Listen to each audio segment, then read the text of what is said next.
his goggles. No, she took him with her. Oh. 1 second, guys. Give me 1 moment. All right. Commercial break. Yeah. Starling never goes down.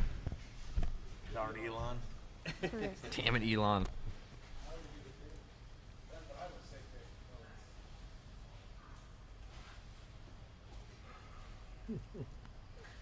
Oh, shit.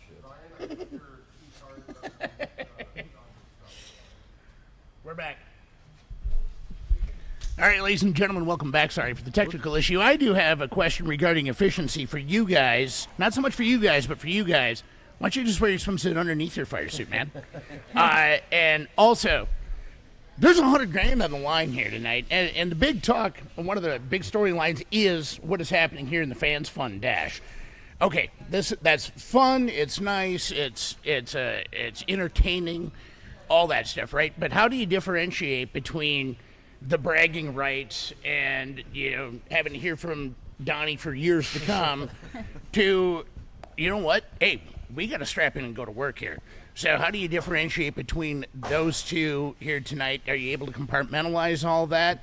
Or are you just get in, sit down, shut up, and hang on? Because like y'all said, when we put the helmets on, we lose a lot of brain cells. And, we racers, we don't have many brain cells to begin with.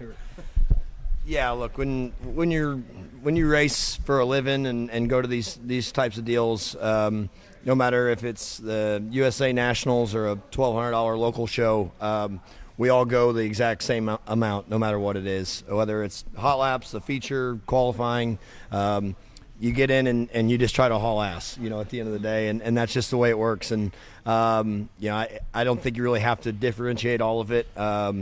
There's its own pressure built into this event, being it's the USA Nationals. There's a lot of good cars in the pit area, so there's been a lot of talk about us four starting there, but there's a hell of a lot of good race car drivers that start behind us too, that can drive through here. Last year I took the lead in the FANSfund Dash and thought I was out there cruising, and Devin drove right on by me with like 3 to go. So as much fun as it is for us four, we're not the only four out there either. So we got to get going no matter what, because we're trying to put ourselves in the best spot to be locked into the USA Nationals. So it's you get out there and like I said, you just strap the helmet on and you kind of forget what's kind of happening. You're just trying to make the best laps possible, no matter what race it is, whether it's a heat race, a B main, A main, FANSfund Dash, whatever it may be. Well, my buddy Bromance over there is big Gordy Gundaker fan, and he told us in our group, right? He said if you two lose, he's going swimming with you. Yeah. So I got to be honest. Like, I don't know. I mean, one of you locks yourself in through the heat race, and you're already in the A main, right? I might be worth your while to just pull off to get him go swimming. Hell, it's almost if you do lock in the heat race, it almost makes your FANSfund easier, because it's like you got a little bit of time to test on some stuff too. So you got an extra 12 laps to get out there and try a little something. And you never know, maybe you might suck or you might hit on something, and you might drive through there. You might drive it straight to the back. And but yeah, like you guys are saying, it's a pressure every time you hit the racetrack. And just this FANSfund deal, it's just another thing people can talk about. And like everybody knows, everything today is about media and getting your name out there, and doing this type of stuff is perfect for all four of us. It's sells T-shirts, it's gets our names out there. I mean, it helps our sponsors. It's all around, it's a good thing. It helps draw attention to the FANSfund. I mean, I think this year we had like $28,000 raised for the FANSfund, and like that's a lot usually. And it's just awesome. It like I said, it helps all 12 of us out getting here and helping pay for things, and we can't thank everybody enough for it. That when you were talking about the additional 12 laps, if you do lock yourself in the heat through the heat race, is that additional 12 laps, is that just like bonus time where you can try something like, hey, what if I move this here? Oh, I got those 12 laps, I can try them locked in, it doesn't matter, right? At that point, do the bragging rights go out the window and you're going to go hunt for something, or are you still just going to be locked in? Because I would think that would be like a bonus test session for you guys. Yeah. I mean, anytime if you're locked into the 100-lapper, you're obviously always looking to make more speed, no matter what it is. Every time you're on the racetrack, you're trying to gain a tenth here or whatever it is. So it definitely helps. That relieves the pressure of trying to make the race at that point. Hopefully we're all in that situation and we're just out there having fun doing that. But you're always searching for things, and it definitely helps to be able to have that freedom, to go out there and try something a little bit different, or something maybe you had in the notebook before that you thought maybe I'll come back to. So, if Scott Bloomquist was still here and he was into it, he'd be riding around in the back telling everybody he was testing for sure, and that's the way he was. So. A lot of racers use that as an excuse. That's what I told everybody the other night. I told Thursday, I said we were so bad, so we were just trying some stuff. That's what it was. So it's you can every time you can get on the racetrack, it's beneficial to your program and to yourself, because you're just constantly learning. And we only come up to Cedar Lake once a year. I know the girls come here and race a little bit throughout the summer, but for us, it's. Anytime you can get on here and make laps, it helps you, because you're just learning what the racetrack's doing and what your race car's doing, and how you can keep making changes to make it better. Ideally for the 100-lapper to be there at the end of the race. And you guys know how important marketing, social media, apparel, all that is in today's world. I mean, I'm guessing if Bobby Pierce was in this deal, in this competition, Mama Pierce would be designing T-shirts already, right? I'm glad he's not. Right. So the loser, right, whoever ends up losing, what a marketing opportunity for the Dome and online sales, right? We went swimming in the pond at the USA Nationals, so you can kind of monetize that a little bit. But, Changa, I know you had another question. Oh, you're good?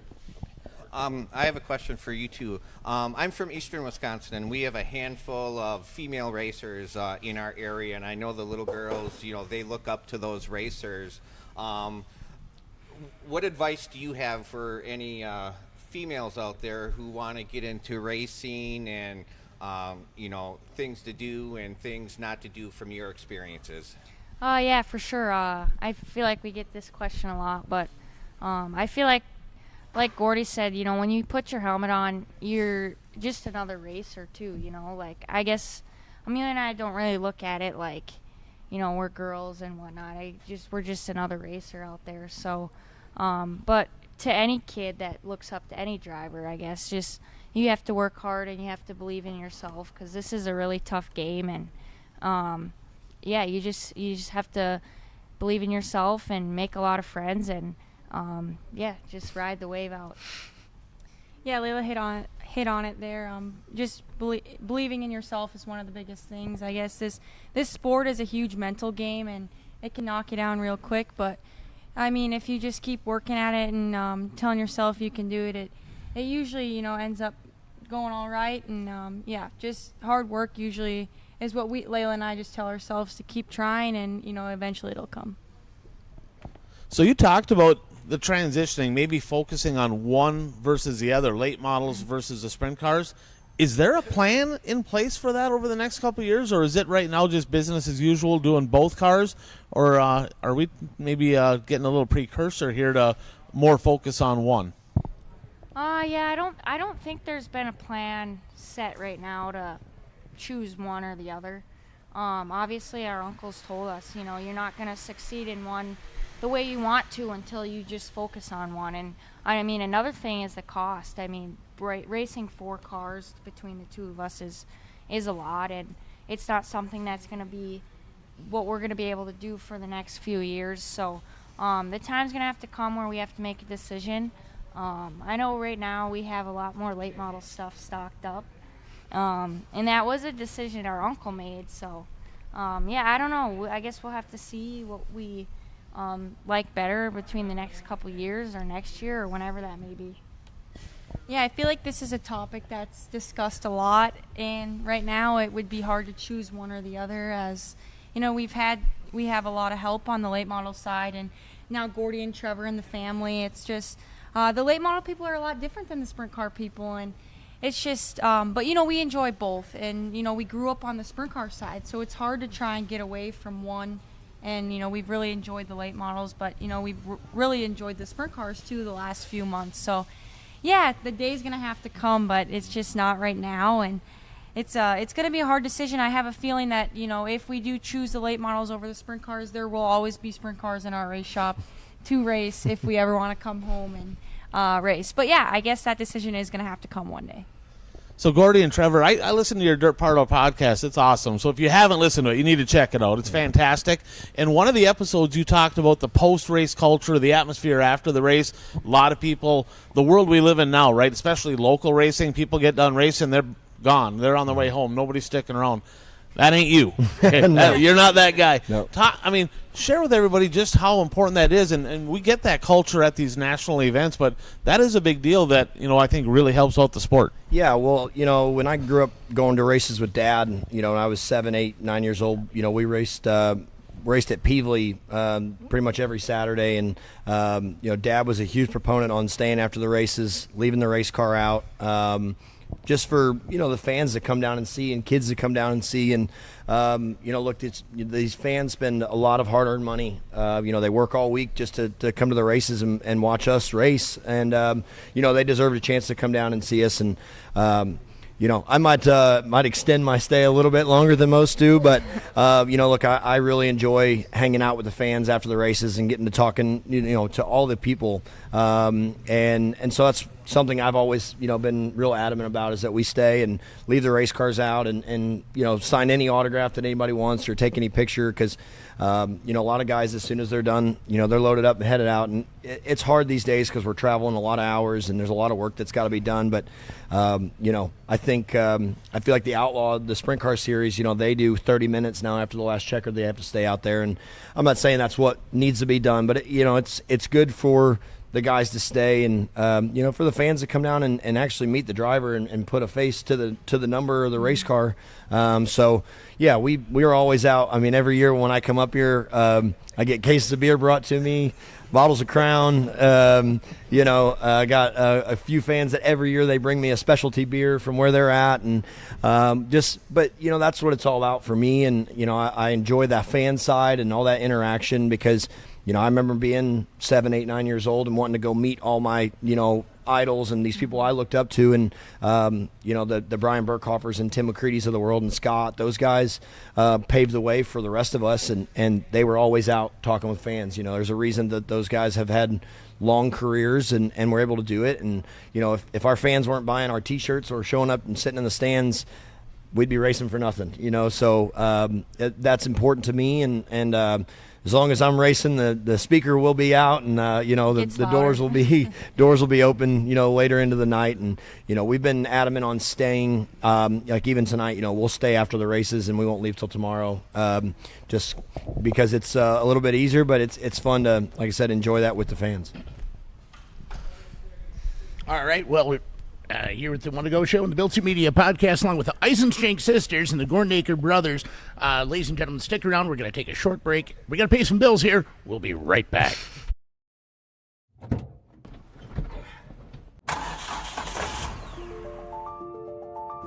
Freight is the backbone of the country. And as long as people need goods, they're going to need somebody to get it to them. My name is Matt Bowl with QualityFreightRate.com, powered by T-Force Worldwide.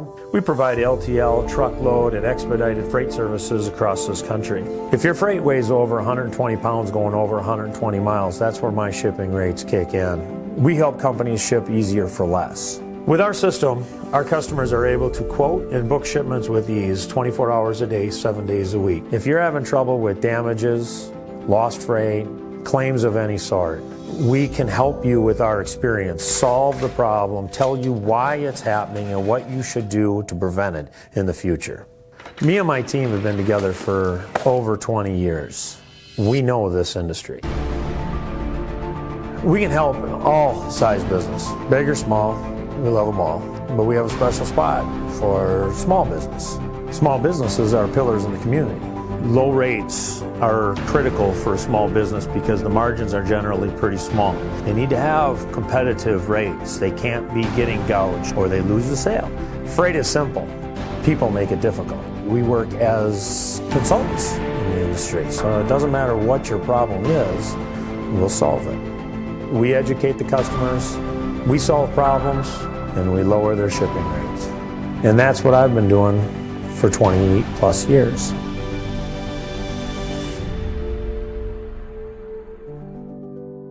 With over 40 years of experience producing quality racing components, we're excited to unveil the Kevco Drive Shaft. Our Kevco Drive Shafts are 100% made in the USA from USA-sourced materials. We have developed our drive shafts using precision machine yokes that offer more clearance with higher strength than any other shaft on the market. Our yokes are then zinc-plated black for long-lasting protection. All our drive shafts are meticulously hand-built and balanced on our brand-new Superior Driveline Shaft Master drive shaft machine. Every carbon fiber Kevco drive shaft comes loaded with Spicer 1310, solid-body, non-greasable universal joints for superior strength. We offer U-joints, U-bolts, slip yokes, and anything you may need for your drive shaft.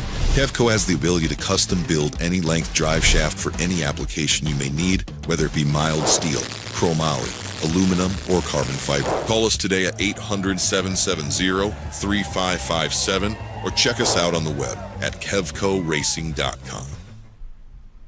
And we are back, and I got a quick question for everybody, too, because you've all had racing families, right? I mean, of course, your guys' dad was phenomenal, and then your uncle, one of the best to ever strap in a race car, let's just be honest. The question I have is, there's obviously you have a lot of mentorship there, but what kind of pressure does that put on you besides that?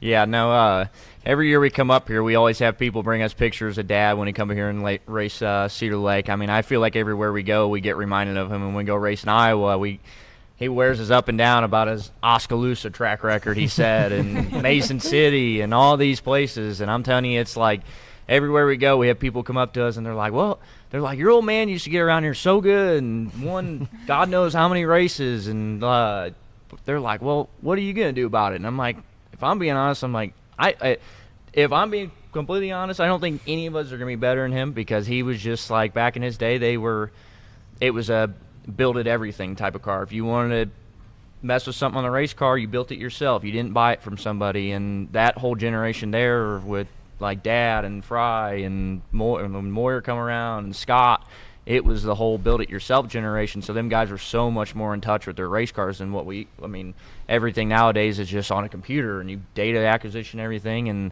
those guys were everything. He's got books and books and books of pictures of cars he built from a pile of tubing to, a full race-ready race car in 3 days. I'm telling you, he wears out about that stuff all the time. And it's hard filling those types of shoes in, because those guys are like pinnacles of our sport, and everywhere we go, everybody knows about them. And it's a tough they're big shoes to fill. Especially with Donnie and all that too. There's like I said, the pioneers of our sport, and without them, we wouldn't be nowhere near like what we are today. And it's we appreciate having all them around, because their knowledge is impeccable on things. And it's just it's hard, but we appreciate them dearly. Yeah, Dad always tells us that he'll forget more than we'll ever know. So look, it's obviously with the girls having Donnie and us having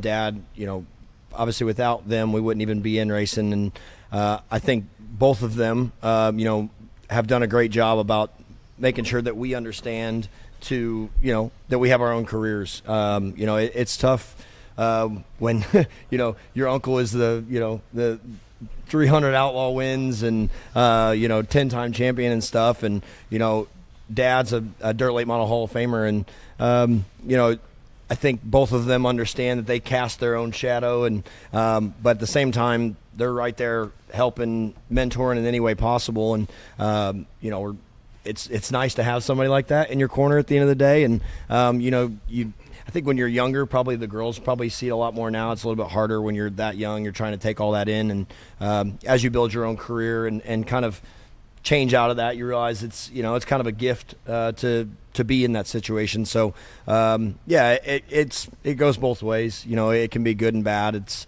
not that fun when you hear about how great your old man was and the hell happened to you. But you just try to do the best you can, and it's a lot of fun. Obviously, I know the girls enjoy when Donnie gets to go racing. Dad goes with us quite a bit, and you have your moments that you argue about stuff, but at the end of the day, they want the best for you, and you're thankful that you have somebody like that on your side. Yeah, for sure. Just like Trevor and Gordy said, it's really a gift to have someone that supports you, and you know, you're under their wing in a sport like this, and like Trevor said too, their dad and our uncle, they built their careers from the ground up by themselves. So I feel like a little bit of the lessons we've been taught is, you know, even in a generation of, you know, people kind of giving you things, and like Trevor said, computers and whatnot. Donnie has taught Amelia and I to just, you know, we have to work for what we want, and we have to go out and get our own sponsors and go out and get our own stuff, and we'll never use his name to do things like that, and he'll tell anyone that. So I feel like being under the wing of someone like that is really a true gift, and at the same time they push you harder than anyone else would, for sure. Yeah, I think the pushing part of, you know, having a mentor like that is, you know, essential. I mean, KG's always at the races with these two guys, and you know, Donnie comes when he can, and it's just you know, you acknowledge their success and you want to be like them, but you know, it's hard to live up to what they accomplished and what they built themselves up to be. And you know, all these people like Layla and I, even Trevor didn't come race the Northern Swing, but Gordy was there coaching us every night. And it's just, you know, to have people in your family that, you know, want you to succeed, and success is pretty cool to have. So I guess, you know, to a different note here, one of the gentlemen from the racetrack crew here, he just stepped to me and he just wanted to mention that. So next year is the 40th annual of USA Nationals. He just wanted to tell everybody, stay tuned. They're going to be announcing some really cool things and some opportunities for next year. I think I could probably speak for you and some of the other fantastic people that were here today, but I would expect that this FANSfund deal is going to be a little fancier and a little bigger next year as well. And obviously you guys got a whole ton of fans, so stay tuned on that too. All right, I have a question for each of you. Obviously, you guys are family. You race in the same division, and you help each other out. But have you ever had any dust-ups on the track where you got upset at each other?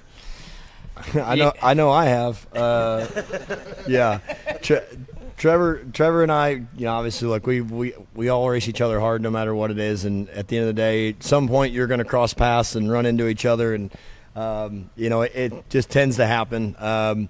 Trevor and I have had a few heated arguments, you know, after the way we've raced each other in certain situations. But, you know, it's never been anything too crazy, because at the end of the day, I know he knows that, you know, I'd do anything to help him, or if somebody runs him over, I'll be the first one down there fighting. So, you know, and look, you know, you just race, and rubbing doors is part of it. You're going to do it. We're racing, you know, 900 horsepower race cars on a dirt track. So eventually it's going to happen. You race long enough, anything can happen. So the girls and I have not yet. I think I actually did land on Layla's nose at Grand Forks, and I was like, hey, I didn't mean to do that. And she's like, hell, I couldn't even see. I didn't, you know, I run into you. So, yeah, so it's you know, it's still a kind of a rivalry, I guess you'd say, like a sibling rivalry, but you're both trying to, you know, succeed, and you want the other to succeed just as much as you do. So, you know, if any time that he's had any accomplishments, I'm probably more happy than I've ever been for myself when I've had some. So it's a kind of a funny thing that happens. I feel like all the time Trevor and I end up starting right next to each other in heat races or whatnot, and Dad will be like, oh, here we go again, you know, just waiting for it. So yeah, it's just part of racing. Sometimes you're going to run into each other. Just try to wipe it off, and hopefully we don't tear up too much stuff. Yeah, we were. It's always tough when we hit the racetrack all together, because, like Gordy was saying, we naturally, for some reason, I mean, hell, I've seen it with you guys plenty of times. You always end up in the same heat races, same B main, starting right next to each other. I don't know what it is about just having team cars, but it happens. And yeah, I mean, like I said, it's just when we're in the race cars, we're all trying to do best for us, for our sponsors, for our fans. And it's I mean, it's just tough. It's because you're racing with family, and you know you got to ride in the rig on the way home with your family, and it's you don't want to, especially you don't want to make Mom mad, because she's She'll tear you up right up and down, and it's bad, yeah. But no, so you do think about who you're racing around sometimes. I mean, like we were laughing earlier when the girls come to Wheatland, and the night one, and it was kind of right around the top, and I was up there moseying around because if I'm being honest, sometimes I don't want to go up there and mangle my stuff just for fun. And this Layla comes sliding across me once. I slid her back, so I was like, I might as well. Then she comes sliding again, hit the fence, and I was like, no, I'm okay. I was like, you can have it. I was like, I'm okay. Yeah, so, no, it's always fun. Like we said, we're all the racing family is just one big family, and we all stick our necks out for each other. We all borrow parts. All the crews help each other, and we're all fierce competitors because we're all racing for 20, 24, 26 spots when we hit the racetrack. And you go from, like this weekend, I think it's $2,500, $3,000 a start to making entry fee money, basically. So you got to do what's best for yourself, and you got to do what's best for your equipment and everything. And sometimes you got to do what you got to do. It's part of the game. Yeah, Amelia and I are definitely really competitive towards each other, but at the end of the day, we're teammates and we're sisters, and we race for the same owners and everything. So, yeah, I guess knowing as a driver, you know that you're gonna have run-ins with anyone. You know, you're like Gordy said, you have 900 horsepower engines with 3,200-pound cars. So I mean, things are gonna happen, and you just got to be ready to. You just got to be ready to go for it. So, Yeah, like Layla kind of said, you know, you got to, or Gordy mentioned, or you got to ride home in the same truck, and you got the same owners and mom and dad. So it's like, and it hurts both of us if, you go out and tear each other up, and, we both be sitting out and getting our butts chewed. So, it's all fun and games, but Layla and I haven't had any run-ins like often, just back in go-karts, but nothing in the big car stuff. Go-karts. Well, it is inevitable, right, that you guys are going to run into each other and all that. I mean, that's just what racing is. I mean, it just happens. You can run an absolutely perfect race. Something you might hit a spot the wrong way, and then all of a sudden you guys are colliding into each other. So, what's worse, pounding Tim or getting your butt chewed by KG for you guys? Mom. Or mom, excuse me. Yeah, mom. Yeah. We can deal with, because all of our stuff right now is plastic and all this sheet metal stuff on the right side, but I'm like, if you come back to the rig and mom's standing there with her arms crossed, you better just tuck your tail between your legs, because you're in trouble, because I'm telling you, she'll do you one in, and it's you went from I'm 6'2", and you feel like you're about 2'6" after she's done with you. Yeah. And it's like it's tough. It's not so much because we can deal with ourselves, but I'm telling you, you get Mama Bear fired up, and it's bad. Yeah. I understand where you're at too, because I'm a big dude myself. My mom is 5'0", and she can drop me with 2 fingers. So I get it. Yeah, mom is definitely the one. We can handle KG at the end of the day, because if he's yelling at us about tearing stuff up, we fixed a lot of his stuff back in the day too, so we can kind of correlate that. You do something stupid and mom's standing there waiting for you, it's going to be bad. So, that's mom is the biggest diehard, for us. She's, both obviously her and dad have done everything to give Trevor and I every opportunity, but this is as much as our dream as it is mom's.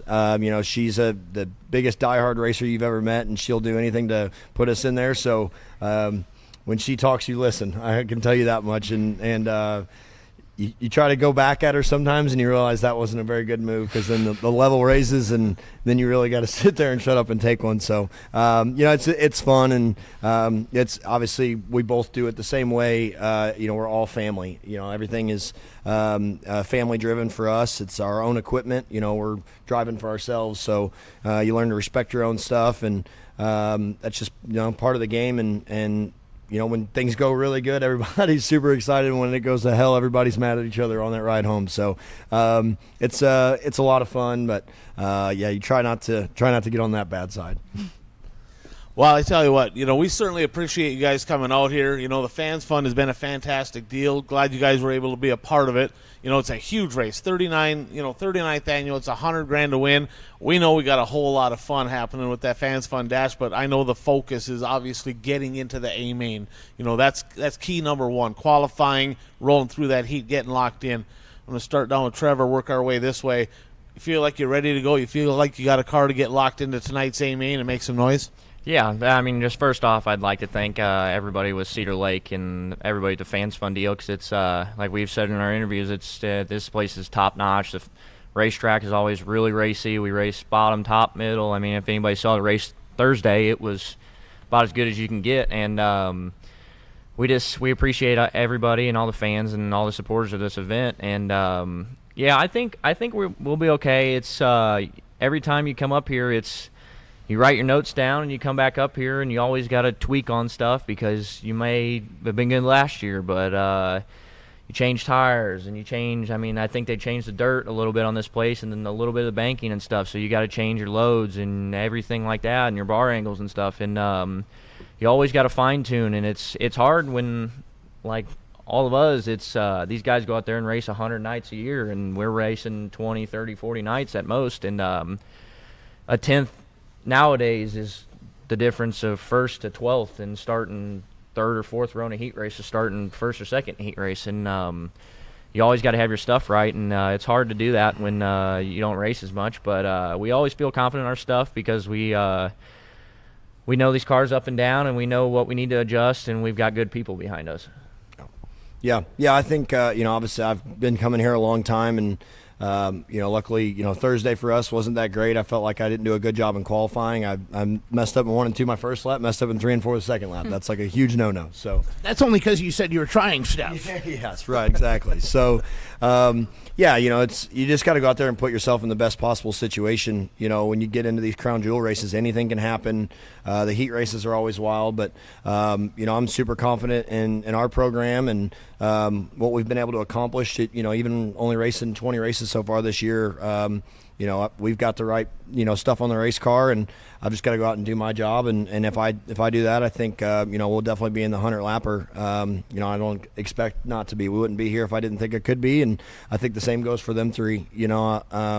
It's tough to do. This is not an easy race to make, and that's why everybody wants to come up here and make it. So, yeah, I think just go out, and if I can do my job in qualifying and put myself in a good spot, I don't see why we won't be locked into the 100 lapper. Oh, yeah, I think Cedar Lake is one of my favorite tracks, so I definitely feel really confident here. And but at the same time, you can't get any better competition that we have here this weekend. So, I'm really confident in my car, myself, and hopefully we'll be able to put in the 100 lapper. We're super grateful to be able to be in the FANSfund Dash, so to have that extra opportunity is amazing too. So, just go out there and do our job. Yeah, I think the qualifying part, like the two Trevor and Gordy said, is big, and I've never really been a great qualifier, but we just got to make some solid laps and get in the heat race, and this FANSfund Dash is going to be important, and we got Chris Simpson, crew chiefing for us this weekend, so it's that's a big help, and hopefully we just go out here and make some solid laps in qualifying and see what we can do in the heat race. Well, just remember, FANSfund Dash, last race of the Friday portion, the first half of tonight's event. The Eisenschenks girls versus the Gundakers brothers. Loser going swimming after that one. That's going to be a heck of a lot of fun. But, of course, the big one, $100,000 to win tonight. Tune in to Dirt Vision. We appreciate you guys coming on. We're going to take it to a quick commercial break, and then we're going to come back and we're going to make our bold predictions for tonight's event.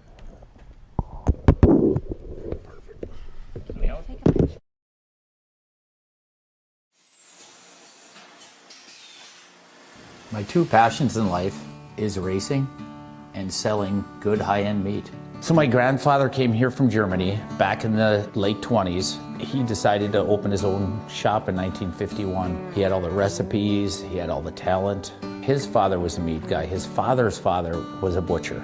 They weren't football players, basketball players. They were in the meat business. And that's our family. That's what we're good at. Old World Meats was derived from Frank's Meats. That was my grandfather's name. I know the quality of my beef is the best because I've purchased it directly from the ranchers that certified Angus beef. We know what our beef is continuously, and it's very consistent. So we're located up here in Duluth on beautiful Lake Superior, just a stone throw off of Highway 61. I've lived here my whole life, and it's where I wanted to raise my family. To be successful, you need to have a talent. And I knew I was going to be in the meat business. I can taste spices, I can pick out flavors, where they need to come in, where they need to stop. So knowing your strengths are important and knowing where you came from. We have a hot snack stick that's got actually 8 different spices of heat in that, and it layers the flavors in the heat. That's what makes the difference with our product. The most exciting part was becoming coast to coast with the Old World Meats snack sticks. My neighbor stopped me on the street and said, "Paul, I was just down in Georgia and this gas station had your product." It was one of the highlights of the year. I don't know of a state at this point that we haven't had product in. Being in business in a small town really puts things into perspective. It's the little things for me to be appreciated and respected. So this whole operation here, it doesn't have to be the biggest, but it needs to have passion. And today, I'm changing lives of people that work with me. My guys are learning lifelong skills and values. That's the good stuff. Let's make the world a better place. Let's have a good time at it. All right, we are back. Man, that was a heck of a lot of fun getting the Gundakers and the Eisenschenks, and what a great deal the FANSfund's doing, right? That little competition, it's built a big buzz. I don't know if you guys noticed here at the FANSfund luncheon today, record numbers, way more people than they've had, and I think that attributed a lot to that competition that those two put together. So a super fun deal right there. So we're going to roll into our predictions for the night, right? You know, the track, they got a bunch of rain yesterday, but I went out there last night, looked at it, the bottom lane, you know, there's some water down there, but it looks pretty good already. I mean, this track prep crew's awesome. I mean, it's a Cedar Lake Speedway. It's the mecca of racing up here in the Northland. No issues there. But we're gonna roll through. We got 2 features tonight. Kind of the format is interesting, right? Because the Cedar Lake late models, Puka always called them the one-to-go show late models, because it's not WISSOTA, not World of Outlaws. It's kind of their own deal, but it's kind of our local late models here. They're actually running the Friday portion and the Saturday portion with a twist. To the best of my understanding, it looks like they're going to do time trials. The top so many are going to get locked into the A. The rest are going to go to B mains to fill out the field. So no heat races for the local late models. And then, of course, the World of Outlaws, the first portion, they'll have qualifying and heats, and then they got the B main and the A main later on tonight. So with that said, let's start with the local late models, okay? And let's start with the first portion, and then we'll kind of roll through, and then we'll come back to tonight's show. Ben, we'll start with you. Give me your winner. Give me a dark horse for the Cedar Lake one-to-go show late models tonight. For the Cedar Lake one-to-go built 2 late models. I'm going to throw that in there. Yes. All right. So we saw what Ashley Anderson was capable of, right? He gave Pat Dorr a run for his money. I got a feeling, well, we all know Pat Dorr's power lies in his mustache, right? So I get a feeling he's going to turn the wick up a little bit. I think Pat Dorr is going to be unstoppable, but there's going to be a couple of guys that are going to try and get to him again. I think we're going to see another Pat Dorr, Ashley Anderson show tonight, and I think Ashley Anderson is going to park it. All right. Dark horse? Dark horse, Jake Radetsky. Red jet ski. All right, Changa. So I guess, I watched the other night, I was watching the Nick Panitsky ride, and I watched him chase down Ashley Anderson and Pat Dorr from 14th, okay? So I'm gonna put my money on him tonight. I think he's going to win tonight, and then I guess if I'm going to have a dark horse, I'm always going with my local hero, Darrell Nelson. I'm afraid to say this. I have to agree with Changa here. I'm going to go with Nick Panitsky to win the feature. And for dark horse, he hasn't run good. So can I say Sam Mars as a dark horse? Sam Mars is a dark horse. Yeah. He kind of had a little bit of an off season. And we're going to bring up, we got some of our other, we have a group chat that we have. We do a lot of pick-ems. After we kind of roll through our picks, we're going to pull up a couple of these guys and let them kind of give their predictions for tonight, too. Have a little fun with it. Why not? So I'm going to go riding dirty, Kevin Eder. Right, he started up front. He was good early. Car was a little off, faded a little bit, but I think did he still get like 5th somewhere in that? Yeah, 5th or 6th. Yeah, so I think he's going to rebound. Kevin Eder, he ended last year as the hottest late model driver in Wissota, bar none. Mm-hmm. Hasn't quite found that yet this year. I think tonight's the night. Yep. I think he's going to get that first one. My dark horse is going to surprise a lot of people. I'm going with the double. As long as he's racing, I don't know what kind of problem he had. I'm going to go with the 00. I'm going to go with Steve Arpin. The reason is there's no heat races. It's qualifying. There ain't nobody's got a set of stones like that guy. He will absolutely bring it in qualifying. If that puts him in a good spot, he could be starting in the front couple rows of the A main. He could make some noise. Arpin's my dark horse. Now, let's jump into the second part of the show, and let's go to the Cedar Lake Late Models for night number 2, part number 2. Night number 2, part number 2. Nobody, again... taking a look at guys like Kevin Eder, right? If he had a little bit of a problem or whatever, kind of faded, he's sharp. He'll get that figured out. Kevin Eder wins the Saturday night portion, hands down. My dark horse, oh boy, you know what? I'm going to throw a curveball at everybody. The 55C, Chad Mater. Okay. That's my dark horse for tonight. All right, Changa. So I guess I'm going to go. Obviously, I caught off guard here. I can't just pick the same guys twice. That wouldn't be any fun. A guy that I thought was really good the other night kind of got an untimely yellow that kind of messed up his whole night was Cole Searing. So I'm gonna go with Cole Searing as my favorite to win the second one, and then dark horse. Let's see, who do we want to do there? I don't know on the dark horse. I don't got anybody. Giassi isn't a dark horse. He's a favorite. So you can skip me. There's always a chance Bert could be in the 00A, right? All right, no. Bert.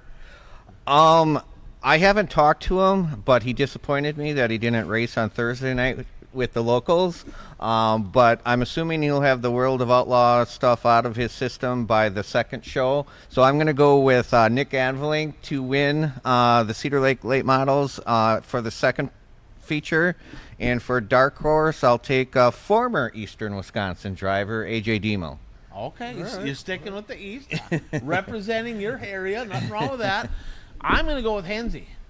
He was good. He ran up front most of that feature. Night number 1 had some issues. We got flat tires. He had a flat, yeah. So Adam Hansel won a lot of races here at the Cedar Lake Speedway. Former national champion. He's my pick to win the second portion, and I'm going to go back to one of our all-time favorites, John Canta, as the dark horse. I like it. So that's what I'm going to take. Let's jump over into the World of Outlaw. $100,000 to win 39th annual USA Nationals. Ben, who do you got? It is so unbelievably difficult to pick. Normally, what you'd think, it's so unbelievably difficult to pick against a guy like Bobby Pierce. Bobby didn't have that good of a night on Thursday night, so I'm not picking him. We talked to the guy that I think is going to park it in Victory Lane tonight. That blue number 1 B Shep, Brandon Shepard, he's going to the house tonight. He's picking up 100 stacks. All right. Yeah, I gotta agree with Ben. I mean, the Rocket Shep's gone. There ain't nobody touching him. It's going to be an easy win. Well, with yesterday's show got rained out, so there was nothing to influence my decision to change it from who I predicted yesterday, so I'm sticking with Bishop. Unbelievable. I mean, no original thoughts here on the one to go show. I have 7,000 reasons to be a Thrill from Mooresville fan. All right? I was matched up with him a week ago. He made me some money, $100,000 to win. Big show, 100 laps, right? Nick Hoffman gets it done tonight. Now, we're going to bring in we got a couple of our people here. We're going to bring Bromance in here. Bromance, you just give us two names. Give us somebody that's going to win at least one. Yeah, you can use that. At least one of the Cedar Lake features, and it should be on at least one of the Cedar Lake features and the World of Outlaw feature. I'm just going to go with James Giassi.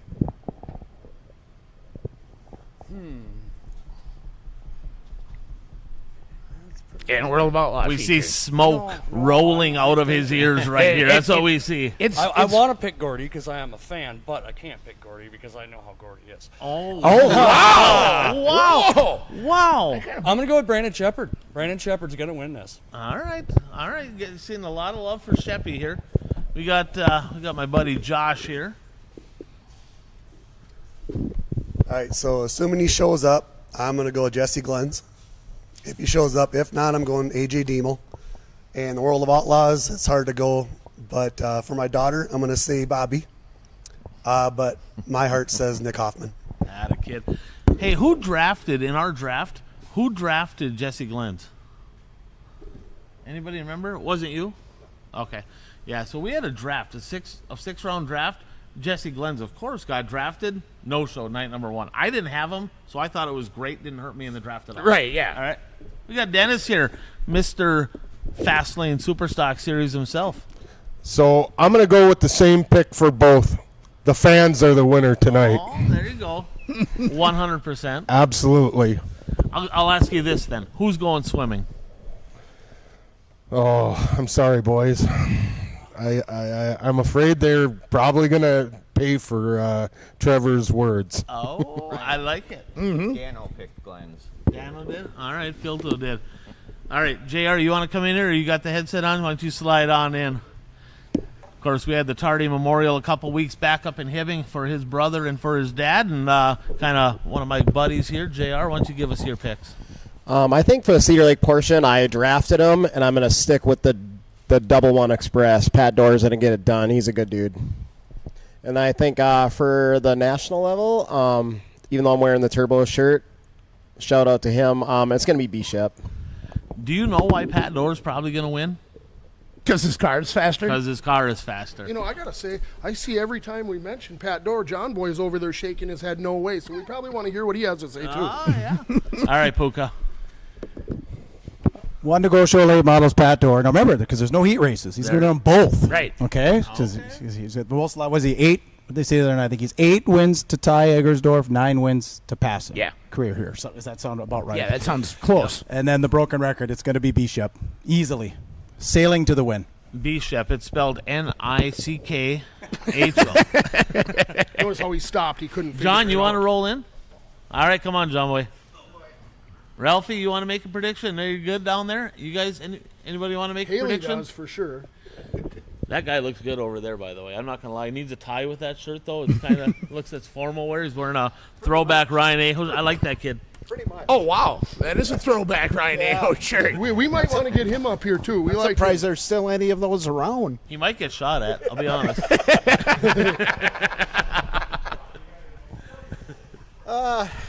In the open part, the Woo, Trey Mills is going to be. Oh. Because he looked good on Thursday. The future is now. And bright. Yeah. Yes. And then in the non-open, let's see, there's so many. But Dorr, he usually struggles after night 1. But without the heats, or to say how he'll qualify. Right. So I'm going to go with Rademski. Good old Jake Red Jetski. That'd be good. Remember, he's not wrong. Pat Dorr won, I believe, the first night he won one of the nights last year, but one of the shows he didn't make. Yeah, he won night 1. So he did have that happen. He won night 1, struggled night 2, came back and whooped ass night 3. So you, Ben, can be the one to remind him of that he didn't make the show after winning. I'm not bold enough to do that. You honestly think I'm bold? No way. We didn't do any actual bold predictions on our show because we didn't really do our normal show this week. But I got one here. All right. There will be. So now I'm gonna assume that there's gonna be, when we get into this FANSfund deal, that there will definitely be someone that's going to need that provisional, right? I'm going to predict an elbow for the win. An elbow for the win or an elbow for the provisional spot? Well, yes. I'm going to take that back. An elbow for the provisional spot. All right. I like it. Bert, any predictions? Anything else you want to add here? Bold prediction, Mr. Bobby Pierce is outside the top 10. Wow. You are going to get absolutely hater. Why you got to be a hater, Chonga. Bert? Bert, I thought we were friends. Yeah, Chonga's got his feelings hurt. I'm going to be completely honest. Yeah, you can see that right now. He's got his back turned to him and everything. I got a couple of bold predictions. I think, again, the other guy that we talked to, Turbo, he's going to the house, too. He's going to be up there. He's going to be in the mix. I think, Chonga, you're right. Especially both the Eisenschenks sisters and the Gordon brothers are up there for the FANSfund race. And They're all competing. I think they're taking on Slide Job City, and you're right. I think an elbow for the dub into FANSfund for sure, hands down. I like it. We may have a family dust-up in the FANSfund. Yeah, right. That could happen. I'm going to go to the FANSfund Dash as well, right? And I'm not going to predict who's going to win it because it might not be somebody in the top 4. That will be Jason Fager. But out of the top 4 drivers, right, the Gundakers and the Eisenschenks, Layla Eisenschenk will have the highest finish of those 4. Okay. Okay. All right. So here we are. We're just about ready to get to race time here, right? A couple hours out. 39th Annual USA Nationals. I did talk to the boys. We are coming back here next year. Super excited about that for the 40th. And big thanks to Matt, right? MBTV. Absolutely. You know, I mean, thank you very much. Our quality of sound was not very good on night number 1. We did not have real equipment.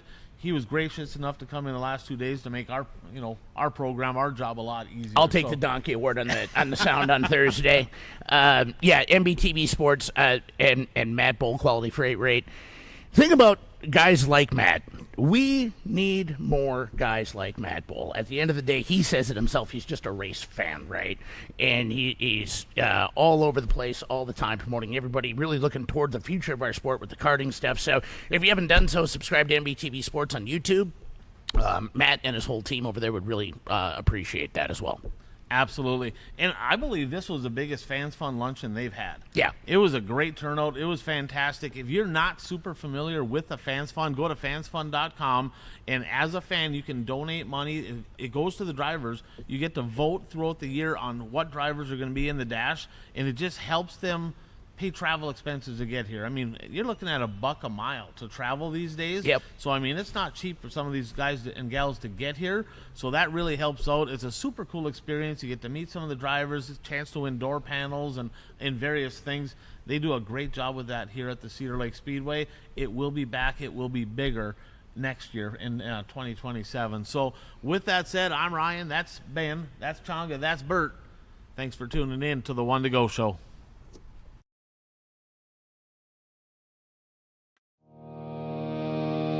Yesterday the rain came down, but today the sun came out. 80 degrees and clear blue skies, Cedar Lake is racing time. Yeah, today's the day. Get here.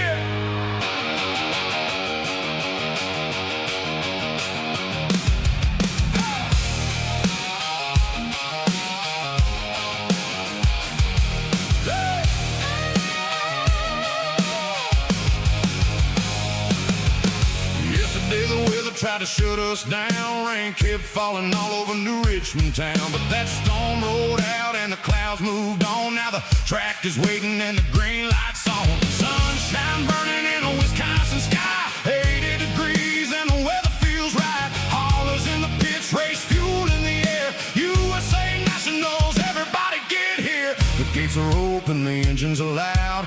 Bring your family, bring your whole crowd. Get to Cedar Lake, today's the day. The rain is gone and we're ready to race. Raise that flag, let the horsepower fly. USA Nationals under a clear blue sky. The sun is out and the dirt's gonna shake. Don't sit at home. Get to Cedar Lake.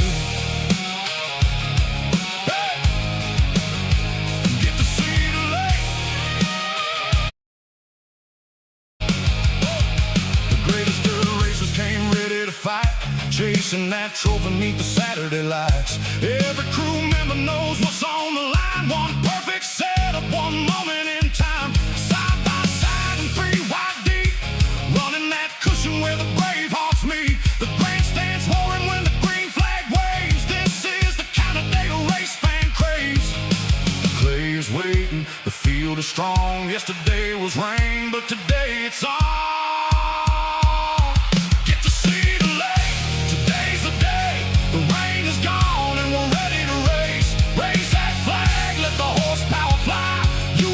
Nationals under a clear blue sky. The sun is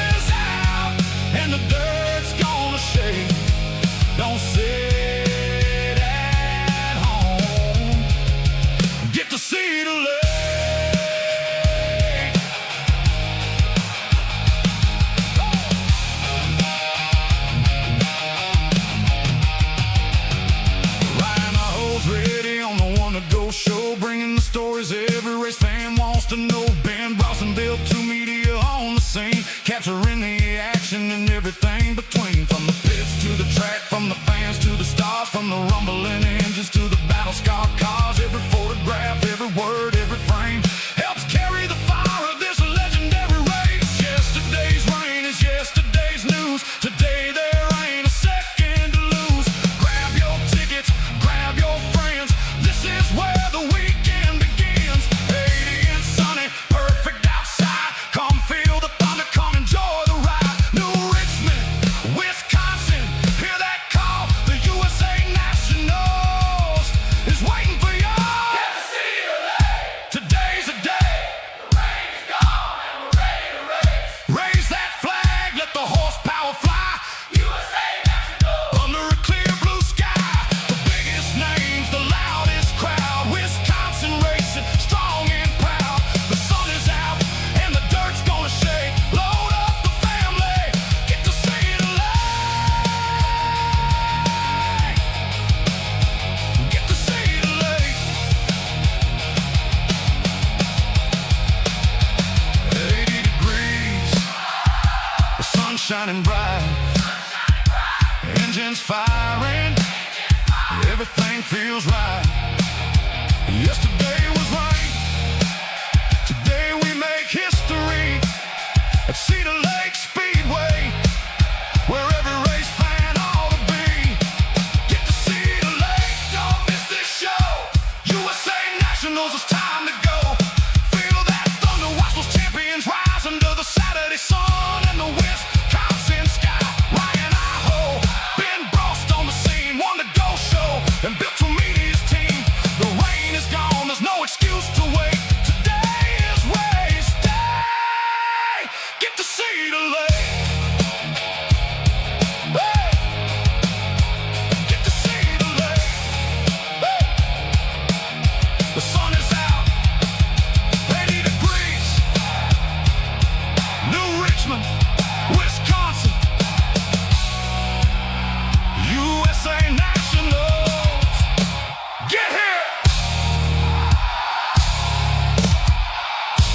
Get here.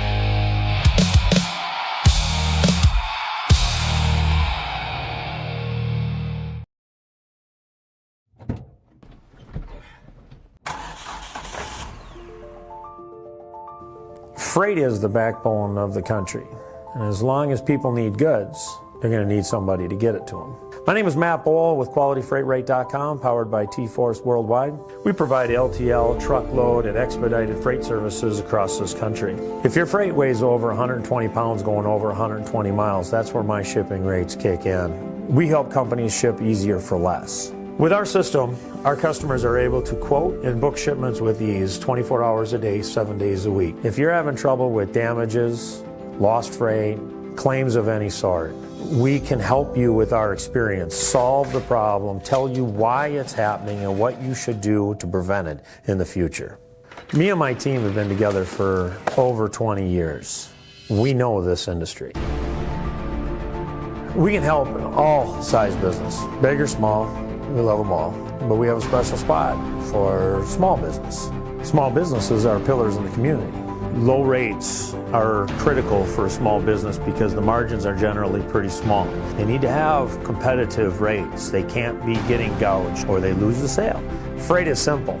People make it difficult. We work as consultants in the industry, so it doesn't matter what your problem is, we'll solve it.